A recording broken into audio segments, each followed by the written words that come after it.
Magandang gabi, pambungad sa ating newscast. Tinitignan na may kaugnayan sa Pogo ang kaso ng pandurukot sa isang binatilyong Chinese na estudyante sa isang eksklusibong paaralan sa Taguig City. Ayon yan sa Department of Interior and Local Government. Nasagip ang biktima pero ang isa sa mga daliri nito putol na. Ang balitang A to Z ni Ian Maghanon. Kuha ang videong ito ng Philippine National Police ng masagip ng sanib puwersang Metro Manila Police at Anti-Kidnapping Group ang 14 anyos at di na pinangalan ng binatilyong Chinese na umano'y biktima ng pandurukot. Ayon sa Department of the Interior and Local Government, huling namataan ng biktima noong February 20 kasama ang family driver sa isang pribadong paaralan sa Taguig City. Nitong Martes lang ng gabi, nasagip ang binata sa Macapagal Avenue, Parañaque City habang hinahabol ng pulisya ang mga persons of interest sa tulong ng advanced tracking device. Naibalik naman na ang biktima sa kanyang magulang nang walang binabayarang ransom ayon sa mga otoridad. Yun nga lang, pinutulan ng daliri mula sa kanan. Sa kanan. Right. Kanan mula dito sa dulo.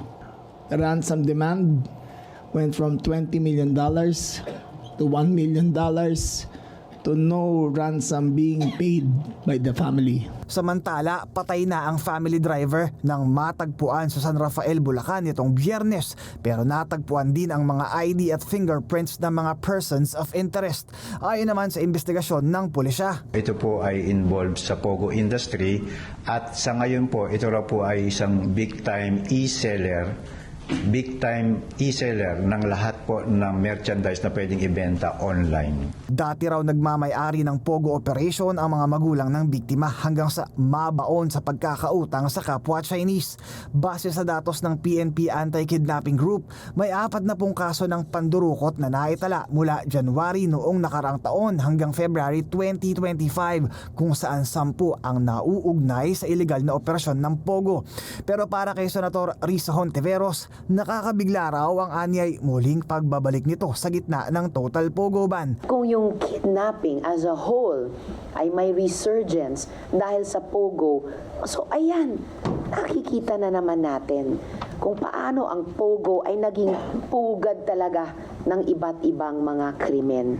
Napakalaking public safety issue talaga. Sa ngayon, nangako si Interior Secretary John Vic Remulla na huhulihin ito ang mga nasa likod ng krimen na kinilala bilang mga awol ng Armed Forces of the Philippines.